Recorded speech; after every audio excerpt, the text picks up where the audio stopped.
In this video, I'm going to be talking about how in singing, when we combined both groups together, so Group A and Group B, and what sort of challenges we had and how we overcame them from the day.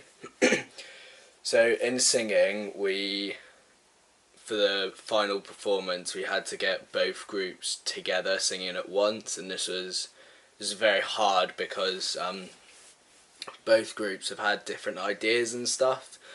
So we had to try and find a way of combining both of the groups' ideas together to make it make sense, rather than it just be one group singing the whole thing and then the other group singing the whole thing.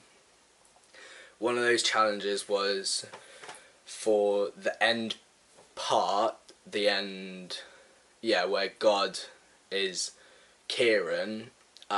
For our part, we had a God who was Billy, and this was hard because we both had two different ideas that were very, very different, and it wouldn't work if there was two gods, because Billy was standing on a block and so was Kieran, but they were so close together.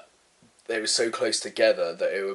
it would confuse the audience on who was God and which one was God, because they were so close together. So at the end of all that, we had to we had to figure out who was God, and we chose that was going to be Kieran because he was in the corner, and that everyone could put their arms up and point to him, so he was the main person. So it started off very high, the levels were very high, and then it went, so Kieran was the highest person, and then it went very low to then gradually people standing up from my group, who was on the opposite corner.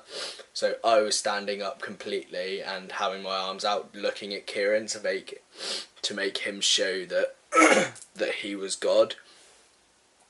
But we also came across a challenge, which was the actual spacing, because we had to go into the singing room. That's a lot smaller than the theatre. So we had practiced in the singing room, but as we went into the theatre, it was a lot bigger. It was a much bigger space for us to work in. So what we had to do was work on what we could in the singing room, and then when we went into the theatre, just to make it bigger. But that was also quite challenging on our voices, because it was such a small room, we didn't have to sing as loud. So if someone had a solo in the singing room, it wouldn't be very loud because they didn't need to. But when you're in a theatre, because it was such a big space, you had to use your voice and project a lot more, which was quite challenging at the start. But after a while, and after your voice got used to it, you could really hear the difference between it and keeping pitch.